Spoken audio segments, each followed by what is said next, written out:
Welcome back, everyone, to another episode of the Nic Cage Fight podcast, where we don our special super suits and struggle with the plot of a movie until it gives up all of its villainous secrets. We do this because we have a deep sense of justice and a fetish for bizarre costumes. I'm one of your hosts, Josh, joined as always by my faithful companions and sidekicks, Ryan and Rich. How are we today? Wait, why am I a sidekick? It's on theme for the fucking movie. Well, can't I be the main guy and you be the sidekick? Sure, I'm fine with that. We're a super team. Nah, you know what? Justice League. You know what? I don't want that responsibility. Never mind. I was gonna say I'm happy to give up the responsibility. No. I just realized, if anything, we're like the Great Lakes Avengers. I think we should say the Great Lakes, and I'm just like, I'm fine with that. Actually, just get to chill and be water. I call Erie. Fuck, it's the best one. I heard there is one that's superior though. So are these these lake jokes doing it for you? I hope. We're here today to talk about yet another movie in the Cage verse. This one being Kick-Ass, a 2010 R-rated film that has a longer than we usually like, hour and 57-minute runtime. But let's jump into housekeeping, I think. Let's do it. Let's go. So first up, we got the director, which is Matthew Vaughn, no relation to Vince Vaughn that I was able to find. But they also directed the Kingsman movies. I don't know if you guys are into those, but there was Kingsman, Golden Circle, Secret Service, and then The King's Man. I'm not sure if it's necessarily in that order. I haven't seen the new one, but I know Rasputin shows up, so I gotta see it. It is in that order, and he was going to do like the new X-Men verse, and then got canned for Bryan Singer. He did do X-Men First Class. Right, he did that one, and then they said "fuck off," and here's Bryan Singer. Yeah, there you go. I will say First Class is like my favorite X-Men movie, so he's got cred for that. They did Darwin so dirty. They did the one thing you can't do with that character. Yeah.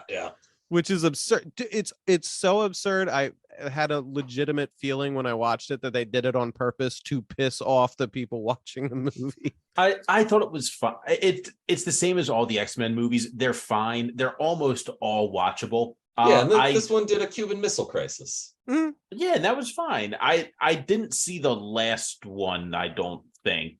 Age of Apocalypse. It was not good. No, I thought Dark Phoenix was the last I'm talking about Dark Phoenix. That's why I didn't say it. You didn't even know it existed. Yeah. The newest timeline is First Class, Futures Days Past. of Future Past, which is I liked the movie. It's not nearly as good as the comic book, which is my approximation of the best X-Men story of all time, because you get to see Wolverine get all crucified on the big old X. Yeah. And then Apocalypse, and then Dark Phoenix. One other shout out for this director's CV. They directed Layer Cake, which is a movie I actually enjoyed. Layer Cake rules. I think we talked about how good the chase scene is on that during the Gone in 60 Seconds episode. Yeah. He also directed Stardust, which is based on a book I like. I actually haven't seen the movie yet, so I might be compelled to watch that now. Gotcha. So moving on to writers, Matthew Vaughn actually did also do some writing work on the screenplay, but also wrote the Kingsman movies and X-Men First Class and a movie called The Debt, which I think I saw, but high profile enough to include in the list here. There was another person that worked on the script named Jane Goldman, who does a lot of movies with him, by the way, it looks like. Yeah, it seems like they might be a writer-director team based on how much crossover there is. Yeah, because Jane Goldman did X-Men First Class, The Debt, but the Kingsman movies, but she also did The Woman in Black and Miss Peregrine's Home for Peculiar Children, which I believe is based on a book. Did not read the book, did not see the film. She also did Stardust, too, which is another one of his movies. Yeah, that's the one based on a Neil Gaiman novel. She also triggered half of America by writing the latest Little Mermaid. Oh, so good for her. Good for her. I missed that one.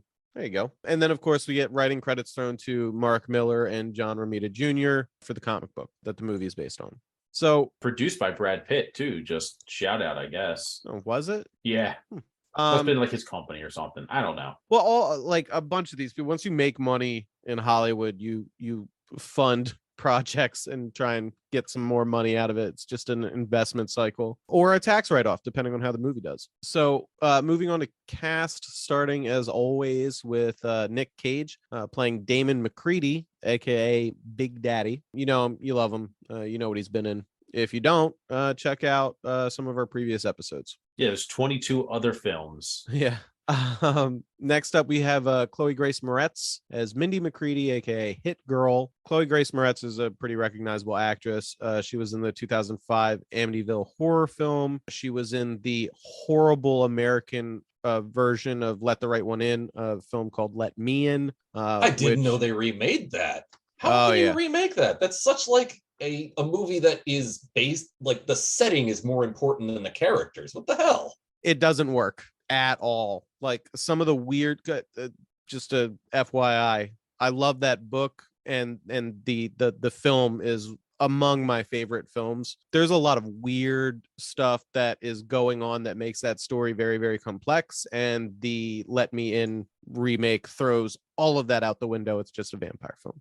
I believe that. She's also in the remake of Suspiria, which I like, but not a lot of people do. She was in the remake of Suspiria. She was in the remake of Carrie. She was in The remake of The Addams Family. What was that? She's the voice of Wednesday Addams in the animated new like Addams Family movies. Yeah, she is. She was also in a recent semi-horror thriller flick called Greta, which was largely forgettable, but not terrible if that's up your alley. She was in movie 43 with the other half of Hollywood. Yes, everybody was in movie 43. In fact, a couple of people in this cast list were in that film. Does anybody else remember like the shocking amount of people who were our age at the time? Like, I think I was like 23 when this came out, of like people kind of like salivating over her in a very weird way. I mean, obviously a very weird way. Does anybody else remember this happening? Because I do. I don't, but that's grody. People are grody. Yeah, like a ton of nerds were doing like the weird incel thing that like will be respectful till she turns 18. Yeah, well, I mean that all that played out again in real time with Millie Bobby Brown from Stranger Things. Oh yeah, Drake was just except Drake got in on that one. He was the meme of the guy behind the tree in the gold suit rubbing his hands together. Terrible stuff.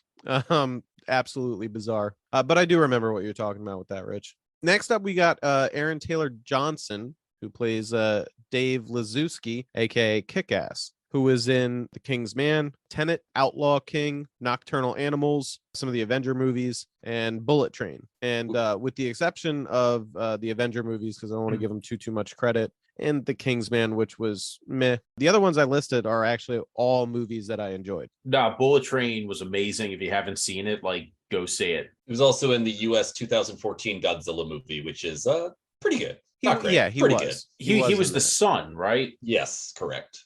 Okay. He's also the first of 2 Quicksilvers in this movie. He is. The other guy is a Quicksilver too. Yeah, there's 2 Quicksilvers in this movie. They should start a podcast called I'm a Quicksilver, You're a Quicksilver. Funny enough, you should mention that because next up on our list is Evan Peters as Todd. Evan Peters was in some of the newer X-Men movies as Quicksilver. He was also in WandaVision, which was a weird crossover between the Marvel but separately owned in Hollywood franchises, again, sort of as Quicksilver. They did a nod to that. He was in Mayor of Easttown, American Horror Story, and most recently the exploitative Dahmer series on Netflix. I liked WandaVision. I don't care what anybody says. The Marvel shows are, I mean, I was going to say they're good, but they're not. There's like 2 good ones. I'm incapable of putting away the amount of like mental space I need to watch those. I'd rather just watch 1,000 episodes of One Piece. Give me anime over that any day.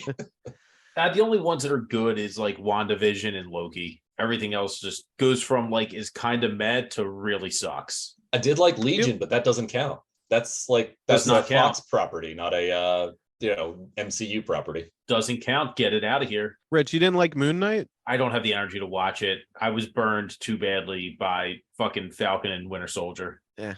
Like I watch all that stuff because I've been a comic book nerd for forever, but I will never give it as much credit as people want because people don't act right. So it's perfectly entertaining, but people need to take it further than that, and that annoys me. Yeah, and I'm too busy jizzing over Andor like everybody else right now. So Andor was good. I think everybody liked Andor. I think Yeah, even people who maybe didn't like Andor are afraid to say they didn't like Andor at this point. I enjoyed it. they I'm not should be. afraid. I'll find you. Next up, we have Lindsay Fonseca. Not sure if I'm pronouncing her last name right. As Katie Doma. I think that's how that's pronounced in the film. Didn't But catch it. I was actually a little bit surprised. She's mostly just done television. Her performance, as far as it went in this film, I would have expected to have seen her in more movies, and was a little bit surprised to learn that it's mostly been TV. But Oh shit, she was the little girl in How I Met Your Mother. God. she was the daughter, I think, was the credit for How I Met Your Mother. But she was also in an episode of Malcolm in the Middle, Oh, that's which is bringing one me of my back favorite to shows. fucking podcast back when me and Ryan were watching How I Met Your Mother for like 2 seasons.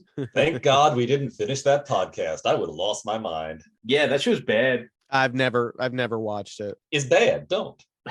Good, I Yeah, won't. there's for every one good episode, you have 4 horrendous episodes and like 7 episodes that are so nothing they're somehow worse than the horrendous episodes. Yeah, Yeah, it's one of those. not for me. Nah. So next up, and I know I'm going to ruin this guy's name because I don't think I've ever heard it said out loud. Is it Mark Strong? I think that's how that's pronounced. No, I was going to get to him, but I wanted to cover Christopher Mintz-Plasse. I know. I just wanted to make a joke.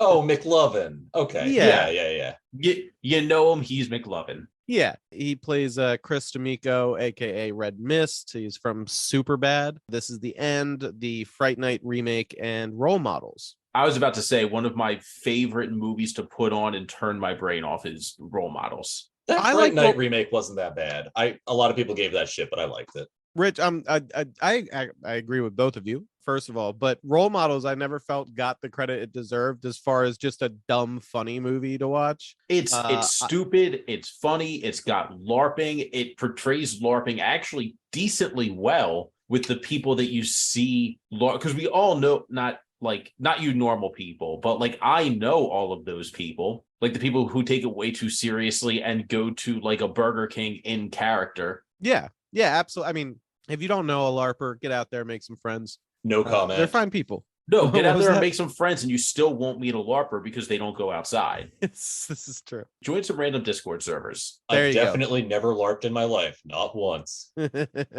LARPing, not even once. Next up, we have Mark Strong as Frank D'Amico. Mark Strong has, and I'm going to mispronounce the name of this film because Notepad doesn't have the little accent thing to put over the A. Tar? I don't know. I was about to make the same joke and say Sherlock Holmes. He was in yes, I know. the first Robert Downey Jr. Sherlock Holmes film. He was in Imitation Game. He was also in Kingsman: Secret Service. He was in Cruella and Shazam. He was also in Green Lantern. He was Sinestro in the goddamn right he was. The Ryan Reynolds Green Lantern film. And then last up on my list, before you guys yell at me for whoever I've left off this list, is Michael Rispoli. That's who I was about to yell at you about. So I would never leave this man off of a list. Michael Rispoli is playing Big Joe. He was in Taking of Pelham 123, which was a remake. Invincible, The Weatherman, another Nic Cage joint. Rounders, Snake Eyes, another Nic Cage joint. One of my favorite films, Death to Smoochie. And of course, he played Jackie Aprile in The Sopranos. So this was regular...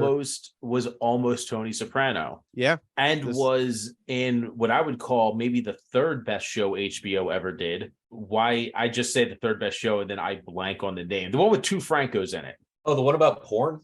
The one about porn. Why am I blanking on the name? I don't remember. I watched it like literally. I finished it 4 days ago. It's The Deuce. The Deuce. Thank you. Like as soon as I say it's like, oh, it's the third best show on HBO, and then proceed to forget its name. That's when you got to go. You know the one.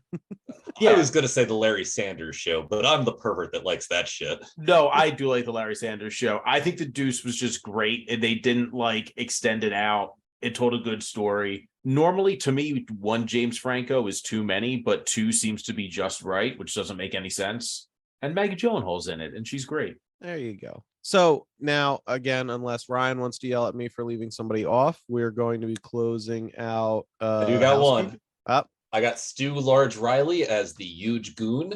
He was in the early 2000s Shaft remake starring Samuel L. Jackson, a movie I love. And weren't you just saying that he was also just goon in that movie as well? No, he plays a character named Leon. If I remember correctly, he's one of like the men on the street that Shaft goes to for information. Okay. There was also a scene that I thought was Michael Imperioli, the guy who got his finger cut off. I thought that was Michael Imperioli, and I was very sad to find out it wasn't. No, yeah, that wasn't him. But it sounded like him, and I thought maybe just put a lot of makeup on him. I'm like, why would they do that for one scene? So it did sound like him. I do agree on that. Well, they were all just doing Sopranos impressions for those for the people who weren't a soprano. Yeah, that's exactly what was going on there. So with that being concluded, I think we can wrap up housekeeping and jump into the plot. Now, I did an extensive scene by scene like I always do, but I feel like we're going to gloss over some elements of this because it is supposed to and is accurately done as this sort of like poppy superhero commentary, essentially superheroes in the regular world, but with far less underlying meanings and morals than something like Watchmen. So it's all a bit tongue-in-cheek, and some of the dialogue gets kind of schlocky as well. But we open up with some voiceover narration from the main character, Dave, talking about, wondering why nobody's ever tried to be a superhero. And the opening scene that we're graced with is a dude standing on top of a high-rise building in an overdone suit with wings, and he jumps off like a crowd is watching him, and you have the expectation he's going to glide over the streets of the city, and he just smashes into the hood of a cab, which is very funny because it's like everybody, as he's like falling, like before you expect him to kind of pull up and be able to glide, like they're all like cheering and clapping. Yeah. Also, the voiceover work, at least for this scene, but mostly the whole movie, has the kind of aura of the freeze frame. I bet you're wondering how I got myself into this. I was waiting for a record scratch. It does have that vibe real hard at the beginning. Yeah, it does. Like I was expecting that. I think that's very intentional. You know what I mean? I don't know. At least that's how I took it. So, I feel like it tried to be. Didn't like it. Yeah, and I feel like it tried to be intentional, but kind of missed the mark. Well, see, like that's the whole thing. It's sort of doing this meta commentary thing where it's not trying to take itself too seriously, but part of the story is that it dips into seriousness very quickly. So it doesn't really find that equilibrium, I think. Yeah, and also at least in this movie, I find Aaron Johnson to be kind of like, he's not who he is now, because when you watch him in like Bullet Train, he's very charismatic and easily one of the most likable people in that movie. And he is not likable, and then you put him, not that he's not likable, he's just uncharismatic, and then you put him with his two friends who are both charismatic actors.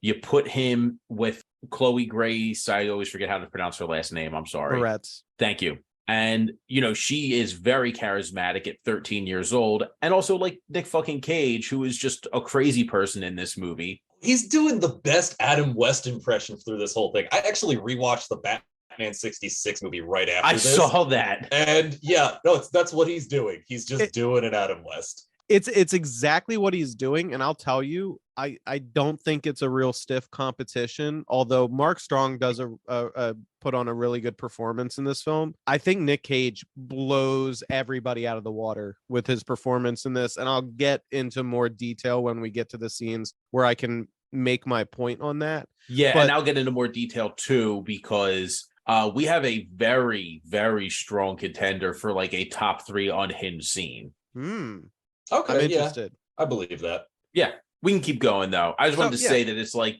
that, he is just, it's not that he is uncharismatic. It's like, I don't think he kind of grew into, he didn't know what kind of actor he was yet. And you put him alongside of people who are just insanely charismatic, and he kind of gets lost in the shuffle a bit. I agree with you, but I think it does work to an extent for the character that he's trying to portray. It's a high school kid. And if you happen to be in high school and you're listening to this podcast, I hate to be the one to break this to you.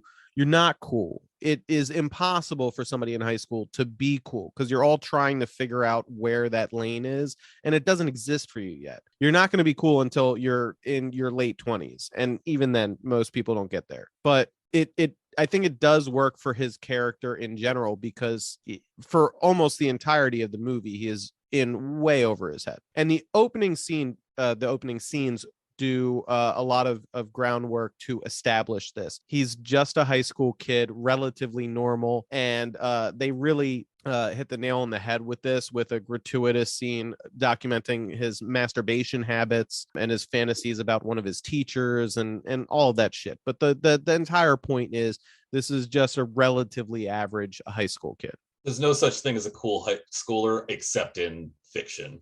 I yes. mean, the high schoolers in Rumblefish are pretty cool. Yeah, but that's not how real life works. This is probably a much truer depiction of a high school kid, which is kind of an idiot in general and also relatively dickish, even if they're not intending for that. You know what I mean? Yeah. Yep. So we do get a little bit of backstory about, he's being raised by his father. His mom died of an aneurysm, and he's friends with two comic book nerds, and they like to, go to a comic shop. And she dies in one of the funniest scenes in this movie. This is one thing this movie does do very well, is like the 3-second cutaway kind of things. Mm-hmm. There's only a few of them in this movie, but they're all pretty funny. It's just all of a sudden, it's like he makes a comment about how good the cereal tastes, and his mom just goes face first into a bowl of cereal and then end scene next. That's not what he says. He talks about how that you can't get Count Chocula except for around Halloween because they discontinued it, but only put it out as like a seasonal cereal, which is a little bit funnier, I think. Being pedantic about cereal release schedules. I don't want to get sidetracked into this because I know an absurd amount about those Halloween themed cereals.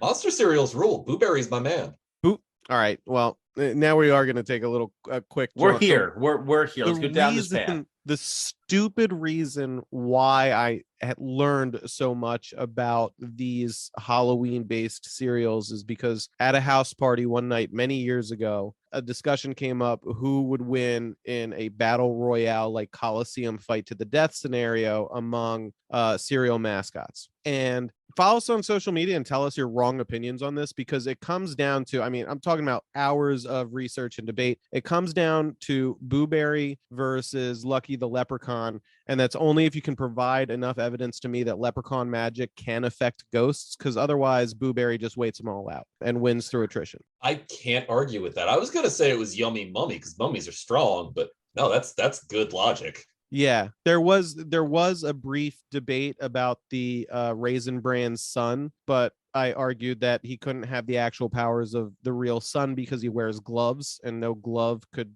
fit on the pure molten power of an actual sun. So he has to just be some sort of image of a sun, but otherwise a corporeal being. So anyway, a lot of research into that. Those spooky cereals have been around a lot longer than you'd think they would have too, by the way. Back to the movie. No, I'm thinking about cereal mascots right now. I can't concentrate on Kick-Ass. This is now a cereal podcast. Were you thinking about how Captain Crunch's real name is Horatio Cornelius Crunch? Now I am. Now you won't be able to stop thinking about that. But no, because my first thought is like, well, Toucan Sam can just fly and like be perched at the stadium. And the same thing, like toucans live for a really long time, like attrition, but ghosts live longer than toucans, clearly. I've been through every avenue with this, man. I'm telling you, it comes to the only possible contender is the leprechaun, and you have to find some type of source to cite to convince me that leprechaun magic works on ghosts. There was never a Ghostbuster cereal? Those pop cereals where they have like a stand-in mascot. If you can show me an established cereal that has a consistent mascot of the Ghostbusters, I'll reconsider. I'm about to look it up right now as we talk about Kick-Ass. It lasted from 1985 to 1990, and the mascot was just the Ghostbusters ghost. Not even Slimer, just the white ghost from the Ghostbusters logo. Damn it. Okay, that was the closest we were going to get. Okay. Because it's like if the Ghostbusters take them out early, then it's an open playing field. then you can go back to the Toucan Sam. But yeah, then it does get more complicated from there. But regardless, this is, let me tell you, this argument, it's a fool's errand. You'll spend an absurd amount of time doing stupid research that isn't useful in any sort of professional or personal growth sense. So Dave continues his conversation that he was sort of having in his head with his friends about why people in real life don't, try and be superheroes. And his friends are basically, this is another reason why I think this is drawing very heavily from the concepts that Watchmen established, because one of his friends actually says, like, you'd have to be an absolute psychopath to try and do that in real life, which was one of the main premises of Watchmen. Right. And there was also the argument of like nobody can be a superhero because nobody has superpowers. You can only be a regular hero, I believe. Yeah. To which somebody countered with, like, say Batman or Iron Man. He's like, yeah, but they have so much money, they invent shit that doesn't exist, can't exist, like breaks the bounds of science. So that also doesn't count, which is fair. It's a fair argument. Yeah. We also get introduced to the character of Chris D'Amico at this point, who is also a comic book nerd, but instead of going with friends, he is sent with his bodyguard. And when Dave tries to do a friendly thing and strike a conversation, the bodyguard just sort of scares him off. So it sets up Chris as this sort of like lonely kid, which becomes more apparent as to why later on. But the trio of friends leave the comic book shop and get robbed by two muggers in the parking lot who take their shit. Yo, can you imagine if Bruce Wayne bought Twitter? I think it would probably go the same way this is playing out. I was just thinking about that, about like the infinite money. And I'm like, well, the closest we have is Elon Musk. So like, imagine Bruce Wayne just buying Twitter and just everybody getting updates from Batman. I think it would be the same thing. Like Batman, when you break it down into a real life scenario, is a billionaire who beats up the mentally ill. That like in a city, in a setting where he has hoarded most of the resources and caused a gross level of poverty and, untreated mental illness that he could easily solve with his money, in general, and just instead decides to beat them to a bloody pulp for no good reason. Yeah. So again, comic books, superhero stories, they're best left in those realms and not too closely examined, which is, in my opinion, one of the reasons why the whole gritty, realistic superhero thing is probably a phase that we're going to get past, because eventually you hit bedrock. You can't dig any deeper. It's a phase that's been going on for like 30 years in the comics. I don't know how much longer it's going to last. We have actually been getting more towards like twee kind of mythical comic superhero stuff again in the past 10 or so years, but I don't think that's ever really going away. I think that's just a flavor of superhero that exists now. Sure. And if it segments off into a genre, I'm fine with it. But there is, I think, an inescapable endpoint conclusion that all of these hit, which is just miserable if you really look at it. So I see it as a genre that can work, but in general, I think it kind of defeats the initial purpose or ethos of comic books and stuff like that.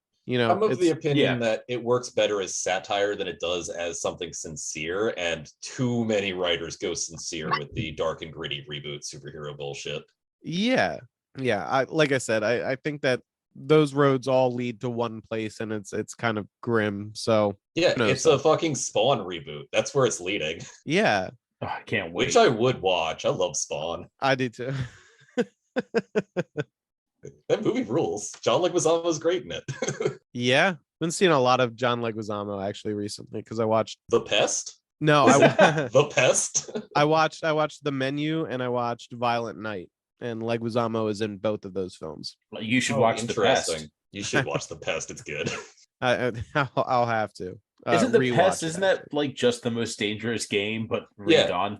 100%. It's the most dangerous game, and Jeffrey Jones is like the dude that's hunting John Leguizamo. All right, Nic Cage. We have gone so far off track here. Nah, it's fine. So this movie's not that good. We get the underlying plot here that the D'Amico crime family, which Chris D'Amico is the son of Frank D'Amico, who is the head of this sort of vaguely Italian mob in New York City. And the next scene that we get is establishing that something is going on as far as their business is concerned. A guy is being interrogated, presumably a member of their own gang, who's saying that, a guy dressed as Batman stole all their drugs. And as far as the mob is concerned, somebody that they know in the Russian mob is saying that this guy that they're interrogating sold those stolen drugs to him. So they take this guy out. At this point, we also get a little bit more establishing elements of Chris's character, who's like waiting in his car, or waiting in a car while his father is dealing with this mob interrogation, and he's taking him to the movies. But the basic premise is that Chris is a lonely kid, isolated by,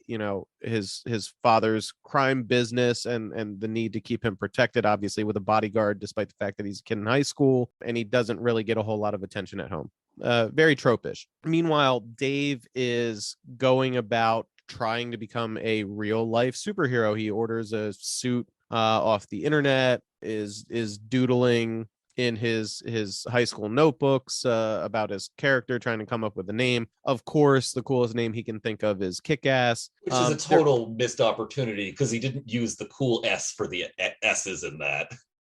This is true. That is a missed opportunity. It would have made it much more high school. But I do want to shout out one specific scene in this where he tries on his suit, and he's like superhero monologuing a bit in front of his mirror. And I thought this was a tasteful touch. His mirror in his childhood bedroom still has like stickers, like dinosaur stickers from obviously when he was much younger, sort of highlighting how juvenile this whole idea is from jump. Whoa. Are you telling me that liking dinosaurs is juvenile? I'm saying if you think that you should be dressing up in a costume and going out and beating up bad guys with your bare hands, you should probably not be practicing your monologue in front of a mirror with dinosaur stickers that you put there when you were 6 years old. Okay, that is fair. Okay, I think you should probably be taking the idea of vigilante violence a little bit more seriously than that. Batman likes dinosaurs. I'm sure he does. Then I'm the animated series Batman. I'm almost positive he had a full T-Rex skeleton in the Batcave for no reason whatsoever. Yeah, absolutely. That's a callback to the Neil Adams Batcave with the giant penny. There you go. The next scene that we get is the introduction of the McCreadys, which, regardless of what your thoughts are about the overall portion or the rest of the movie as a whole, the McCreadys start off pretty fucking cool. It's Nic Cage dressed in full dad gear. I'm talking about like a beige like windbreaker type jacket, flannel tucked into belted jeans, horn rim glasses. It's great. Yeah, a mustache, a dad haircut, and he is shooting a very young Chloe Grace Moretz in the chest with a handgun from relatively close range. And we get the explanation that he's doing this so that she knows what it feels like to get shot while wearing a bulletproof vest. So when it happens while they're out fighting crime, she won't be surprised by it. She'll know how to react, blah, blah, blah. Mindy does some bargaining to get a trip to the bowling alley after they're done their bulletproof vest training. And we get some character establishment for her in that she is generally foul-mouthed and mostly interested in weapons and violence as opposed to things that you would think a little girl would be into, because her birthday is coming up and she initially asks for a puppy, which throws her dad for a loop. And she's like, I'm just fucking with you. I want knives, basically.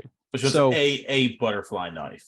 Yes, Balisong, a butterfly knife, which I actually have on my desk, and I've only cut myself with about 100 times. Oh, I have a hatchet on my desk. Oh, that's a nice hatchet. I don't know why I don't know why it's on my desk. I know why I bought it, but I don't know why it's on my desk. Wait, why did you buy it? Okay, I have a lot of bladed weapons in my house, which will soon be replaced by like bullet weapons, but I just like having bladed weapons, and I was like, well, none of these would really help me. Like if let's say, because Carol likes to go camping, and I can bring this with us camping if I ever need to chop shrubbery or something. This will be better than like the kind of smaller-ish machetes that I have. You have multiple sizes of machetes? I have multiple machetes, yes. Well, that's just being prepared. Yeah, I have 2 machetes in the bedroom as well as a hunting knife. I have a guest room machete for when people stay over. They also have a machete. That's just considerate hosting. Yeah, you gotta have the guest room machete. I basically have enough weapons in the house so at any point anybody can grab 2 of them and just be like, I gotta tell you, this is really great. I honestly, I cannot say anything. I have a number of bladed weapons sitting around my house too. How about you, Ryan? What's your bladed weapon collection looking like these days? The only sharp shit I got in my house is kitchen knives because I like to cook, but that is about it. No, I meant a guy with 2 knives. Gotta say, this is pretty great. Still my favorite Simpsons joke. Sorry, go ahead. No, so that's a quick establishment of the character of Mindy, who is Hit Girl, but we'll see that relatively soon. So we get some training montages of Dave where he doesn't really do too much, and then we get the actual origin of Kick-Ass. Basically, he's on his way home after training, and he sees the muggers that robbed him and his friends earlier, trying to break into a car. And so he ducks back around the corner into the alley, changes into his super suit, and confronts them. They laugh at him at first, and then a fight ensues in earnest with Kick-Ass trying to hit them with the baton that he purchased, I guess, and immediately gets stabbed in the stomach by an actual, criminal who does this shit for a living. And then bleeding severely from the gut, he stumbles into the road and gets hit by a car immediately. By a person who drives off. So he ends up getting put in an ambulance, going to the hospital, and we get some more voiceover that explains that he begged a paramedic to take off his suit, get rid of it, and never tell anybody about it. So yeah, so that's the first real outing of Kick-Ass that we get in this film. Pretty decent origin, I would say. Yeah. Speaking of origins, I'm not sure if I'm the one who's usually supposed to do these segues, but are there some other origin stories that we should know about, Rich? Maybe about some products and services? Yeah, there's the origin story of how your money became my money. Not Ooh. Your as in Josh money, your as in listener money, by going to patreon.com/Nic Cage Fight, because we want 10 subscribers so we can make Ryan go crazy by playing G-Force, the video game. Chris Gamer, we're still coming for you. I want that so badly. I know. I Bring the really pain. I want him. I hope that he has like notifications on. What's the speedrunning website again? I forget. Speedrun.com. Oh, is that just what it is? I think, yeah. I'll double check. Very straightforward. Like, I hope he has notifications so that, like, just one day he just wakes up, checks his email, like, has forgotten he even has this record, and just like, what the fuck? I had a world record for G-Force? Who the fuck is Ryan? Confirmed, it is speedrun.com. Like, that's what I want. But 10 subscribers at any level, like, go get the $3 one, listen to these without any ads. It's pretty cool. I post them sometimes, most of the time. Like 70% of the time, I post them all the time. Nice.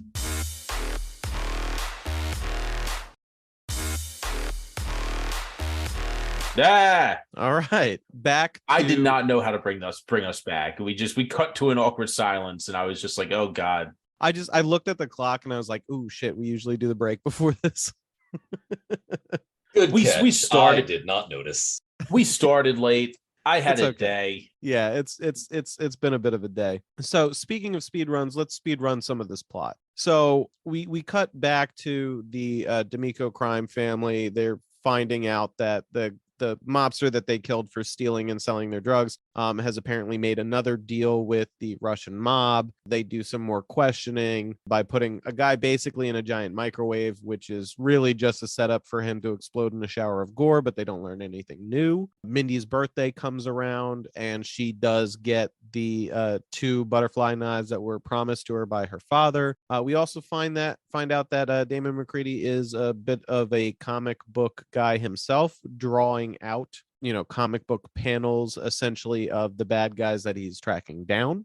We also see Dave getting out of the hospital. He has had to get extensive surgery, has a number of metal plates put into his body from the car accident and the stabbing and all of that. And we also learn that now he has some messed up nerve endings, so it's much harder for him to feel pain, which is as close to a superpower as you're going to get in the real world, I guess, if you could call it that. That actually sounds really awful. Like, can you imagine, like, just not knowing your foot's on fire? It's also the gimmick for at least 2 James Bond villains. Yeah, I was going to say, I've seen this done in books and stuff like that. And in every realistic depiction, it is just much more dangerous for you personally than anybody that you might be fighting. Because, like, I'm assuming all of us running this podcast have woken up in the middle of the night or in the morning not being able to feel one of your arms because you slept funny, and the absolute terror of trying to maneuver it without any feeling, thinking that you could possibly twist it in a way where it would snap and you wouldn't even know. So that's the reality, I think, of not being able to feel shit. Even worse, imagine if he's like a bottom.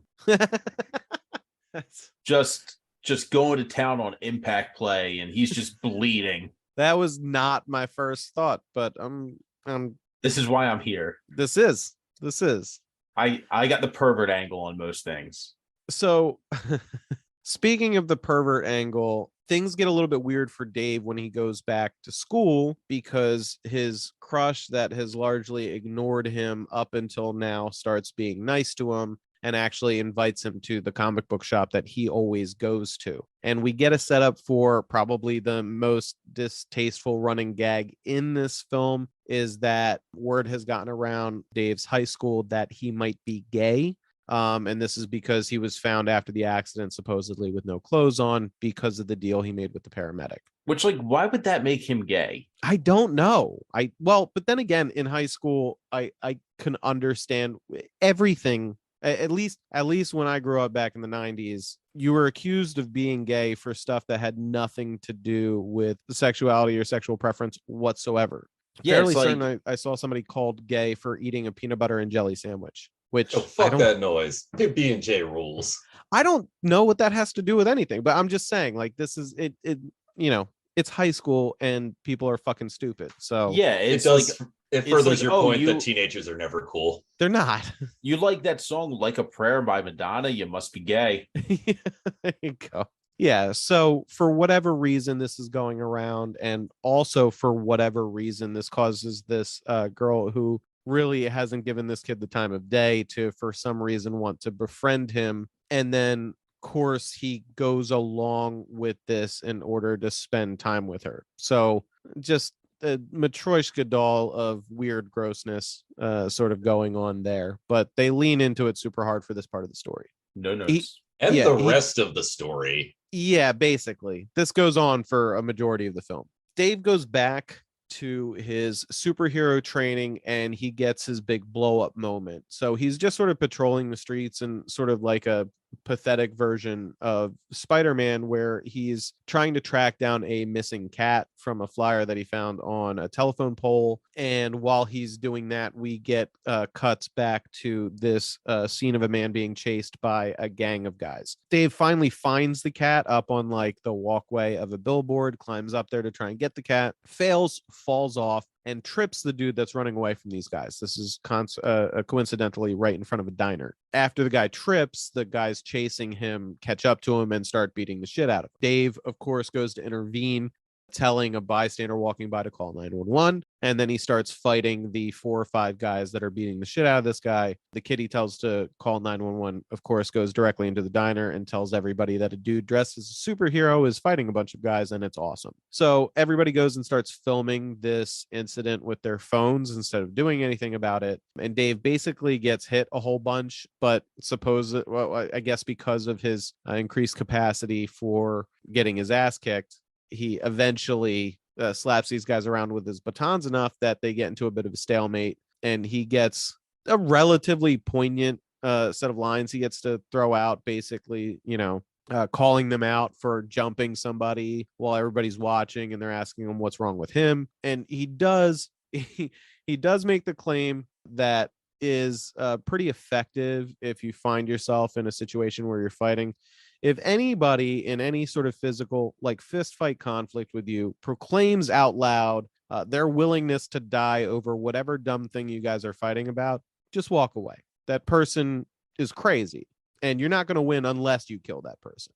So, murder, walk away. It's a relatively easy choice, I think, for most rational people. Yeah. So the one thing about this scene is that it's never said why this guy is running away. He could very well have just like murdered 3 people. Yeah.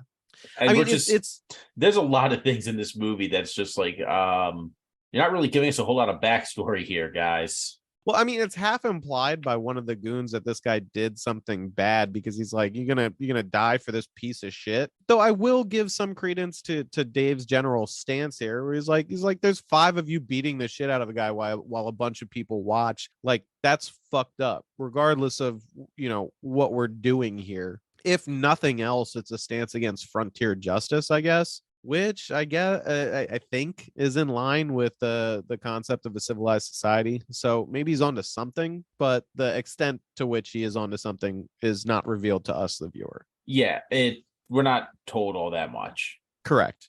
We do get a call out of the name of the movie and the name of the hero when one of the guys filming comes out in the aftermath of the fight and asks Dave who he is. And at this point, Dave's popularity as Kick-Ass sort of takes off. He makes a website. People are watching this YouTube video of him fighting off these guys. He's still hanging out with Katie, who thinks he's gay, and he is playing into this. He doesn't just make a website. Page. He makes a MySpace page. A MySpace, yes. Yeah, what a weird time 2010 is when both YouTube and MySpace were around. Yeah. Like, I forgot there was overlap on those two sites.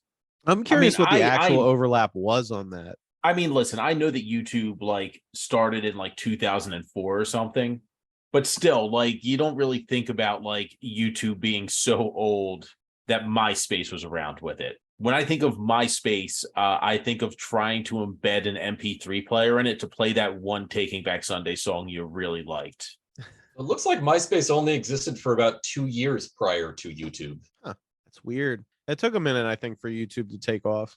Yeah, it definitely places the movie in time, though. This is a very dated film for a lot of the cultural touchstones that it references. Yeah, and it came out at a weird time, too. It came out, right as the MCU was kind of picking up steam. And I think people were kind of getting used to those kinds of comic book films. Right, because prior to that, the main successful ones would have been the assorted Batman adaptations, the 70s Superman stuff with Christopher Reeves, and to a lesser extent, the Spawn movie, as we mentioned previously. Yes, Spawn, and then the X-Men movies, but before that, there wasn't all that much outside of Batman. And some one-offs like Daredevil and Elektra, and there were a lot of attempts to make good superhero movies, not very successful. You got the Dolph Lundgren Punisher movie, you got the made-for-TV. I was about to say, you can't. That's fine. It's not particularly successful as a Punisher movie. You also had the David Hasselhoff, Nick Fury, Agent of S.H.I.E.L.D. movie that whips ass and does the exact same thing that the Dolph Lundgren Punisher movie does in ripping off Blade Runner and having, a woman straddle the dude while trying to take him down. There was a bunch of those. There was even, Oh, actually, I would say that the most successful prior to this point, and, other than Batman, would be the Incredible Hulk TV series. Yeah. Rigno. Yeah, that was a huge cultural wave for superhero stuff. That was probably the most successful live action superhero media up until the Tim Burton Batman movie. When did the original, I can't remember if it was a TV movie or a theatrical release, but there was a Captain America movie. Was that the Italian one? It's bad. It's so bad. I know. Watch it. I want to say that's late 70s, early 80s. Yeah. So anyway, just while Ryan is furiously typing in stuff, I'm assuming he is 1979. There you go. So one of the things that comes out of Dave's hangout with Katie is he learns that she's having issues with this person that she met through her volunteer work at a needle exchange. Way to go, Katie. That's a solid use of your time to give back to the community. But anyway, this interaction resulted in her having some money stolen and getting a black eye. So Dave suggests that she maybe email Kick-Ass about this, which she does. And of course, he makes this one of his top priorities the next time he goes out. So he immediately the lead in with the scene with him going into this housing complex of some sort. It seems like a heavier situation than he is prepared for. First of all, there is a bodyguard standing outside the door, which is not a common scenario. He is, for whatever reason, dressed in full Kick-Ass panoply, allowed into the apartment that has 3 fucking deadbolts on it, visible on screen. And it looks like there is a group of people playing video games, but it does seem to be the front for or the base of operations for some type of drug operation, business, something like that. There's a man chiefing on his lucky crack pipe in the corner. That is like one of the first shots when you come into the room. Well, I thought that was like a bubbler. It looked like it was a weed stuff, but it's implied it's probably they're probably dealing in heavier fare than weed. That was not a bubbler. That was definitely a crack pipe. The way the bowl works on it would not work for weed. Gotcha. Okay. Crack pipe. Lucky crack pipe. So Dave confronts Razul, tells him to leave Katie alone, and this escalates. When Razul goes to confront Dave physically, he pulls out a taser and shoots Razul directly in the head with the taser prongs, which is kind of funny, but it doesn't do much. He immediately gets grabbed by Razul's cohorts, and Razul pulls the prongs out and grabs a knife and goes to do some bodily harm to Dave before getting stabbed through the chest with a blade, and we get our first glimpse of Hit Girl in full super suit and with a basically Arya Stark's fucking weapon from the Battle of Winterfell. It's like a double-bladed pole arm thing. I was gonna say it's a little closer to like in Star Wars, either the Darth Maul double-bladed lightsaber, or if you've ever played Knights of the Old Republic, the Mandalorian vibro blades. Yeah, but it disconnects and is connected by a wire. Oh, right. Yes, it does snap apart. I wasn't thinking of that. So we get our first major scene of ultra violence where Hit Girl kills literally everyone in the apartment. After and it's a relatively entertaining fight scene. I will say this. I don't know what song is playing over it, but it's kind of grating. That is something I wanted to bring up. I hate most of the music in this. A lot of it sounds like if Mogwai played too many notes. Like it's bad post rock. There you go. But it's a fast-paced song. It works with the level of action that's going on in the scene. But again, I find it grating. So she slices everybody to tiny little bits. There is one funny part where a guy comes out of the bathroom and does a little move with his butterfly knife. And we get a scene very similar to the Thomas Jane Punisher movie, while we're referencing Punisher movies, where Hit Girl pulls out her butterfly knife and does a much more complicated move with it before throwing it directly into the guy's chest. And after she's done the killing of everybody inside the apartment, she goes to help Dave up, at which point the bodyguard who is posted outside the apartment comes in from behind with a knife and gets shot directly through the head by Big Daddy, who is taking an overwatch spot outside of the apartment from a sniper's nest. Is it said why like this girl ended, like how she ended up with like a drug dealer who lived in a like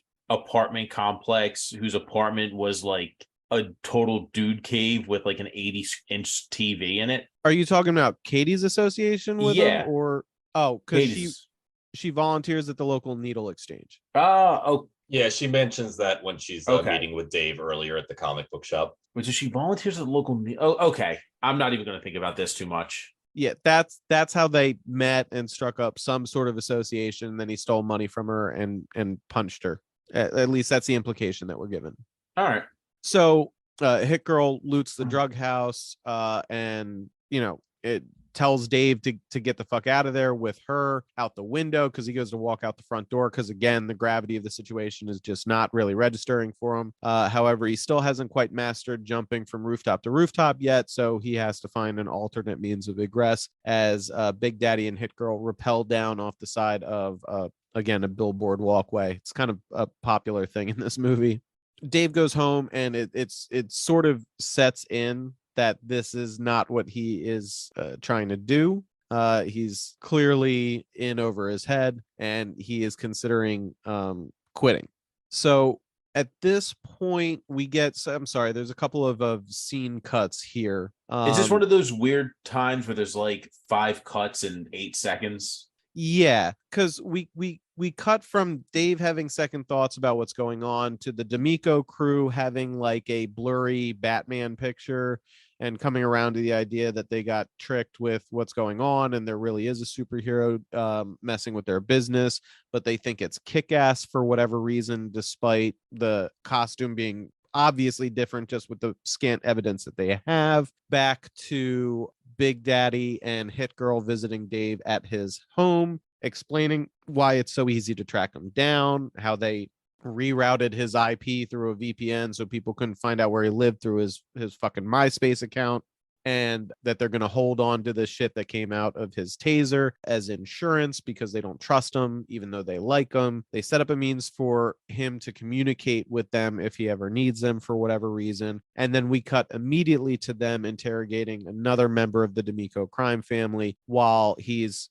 in a car crusher, a la 60 Seconds, Gone in 60 Seconds. I thought that was...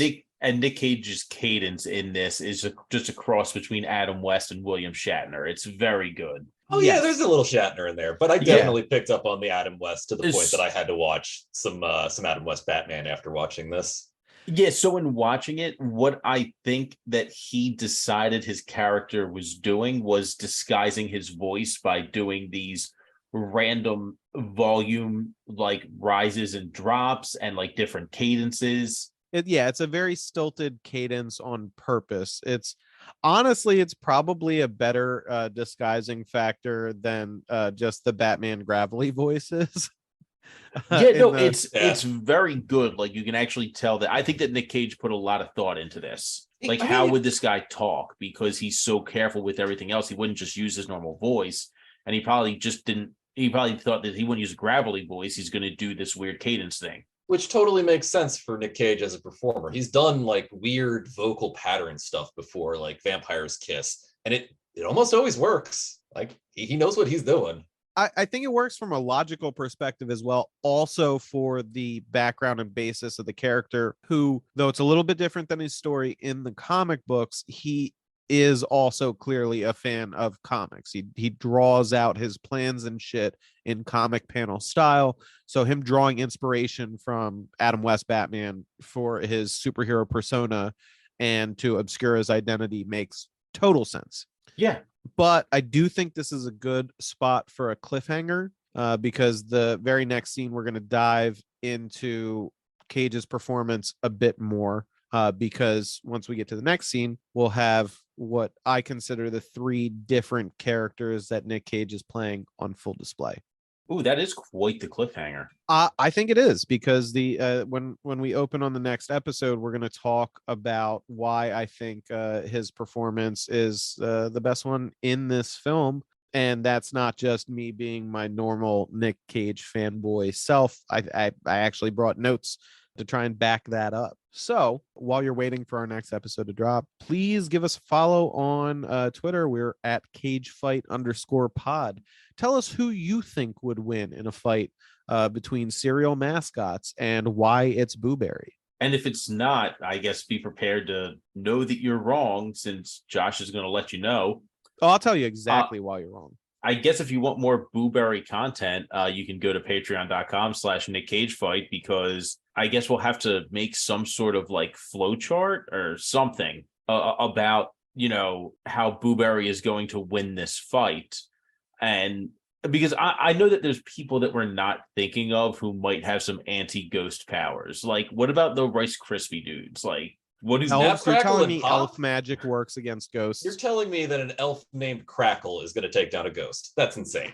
I'll tell you what, if we get so wait, what is our the lowest number for one of our contests 10. For Patreon is 10, right? If 5 more people subscribe to the Patreon, I will in full detail explain the cereal mascot battle royale death match. I'll rank the characters from S tier to D tier and explain exactly why, who would last for whatever length of time, and who would be the first to die. And of course, we all know who the last one standing would be. Now, I'm just curious. First to die is the Cheerios beak. His only offense is the most assured way that he will not survive.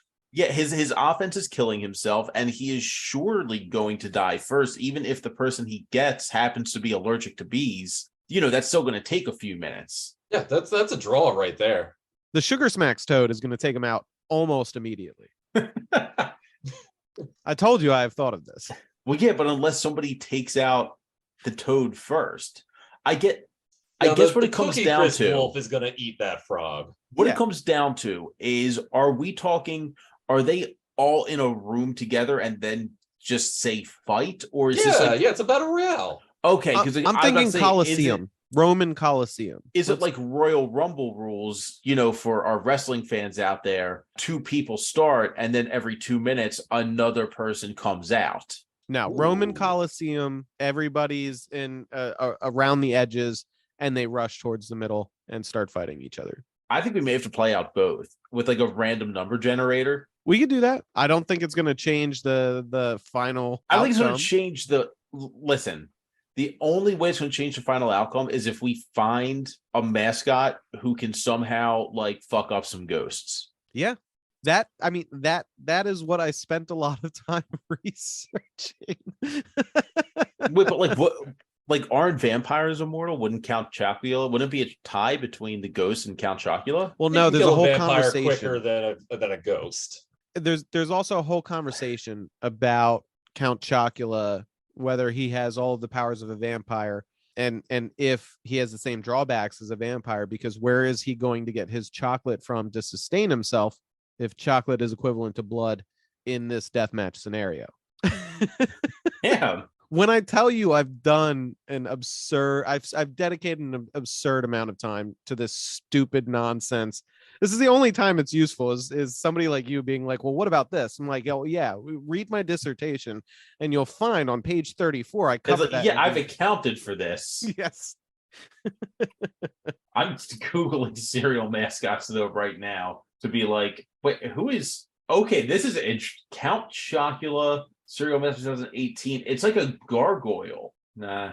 The Halloween mascots, they have a lot of potential. It's just that Boo Berry is a straight up ghost. Yeah, but Boo Berry looks like he's fading fast. Like whatever ghost magic is keeping him around, it looks like it's not going to last forever. It's the magic of a horrifying and untimely end. That's eternal. You ever notice, by the way, in ghost stories, it's never like a modern ghost. It's always like, somebody who died like right after the Mayflower landed or whatever. It's never like a guy who died like 10 years ago. Yeah, it's always 400 years because like their lover wrote him a note and they can't find it or something. Yeah, the only movie that really deals with new ghosts is Beetlejuice. Yeah, that is kind of a new ghost. Yeah, well, I mean, the couple, Alec Baldwin, who oddly enough felt that performance was going to hurt his overall career, and that's one of my favorite performances by him. Sorry, I'm still going over like, okay, I know the little Fruity Pebbles kids ain't gonna do shit. Yep, the Trix Rabbit is done. Rich has fallen down the Trix Rabbit's hole at this point. This Max Frog is. Captain Crunch is gonna get taken out by like a fucking Frankenberry. It really is all about the Halloween ones. You know what? Halloween ones are strong, man. Or the Lucky Charms. Those are your options. Yeah, it's leprechaun magic, and Lucky has demonstrated that he does have access to magic. The question is, how strong is that magic? Anyway, we gotta wrap this up. Listener, thanks for stopping in as always. We appreciate you.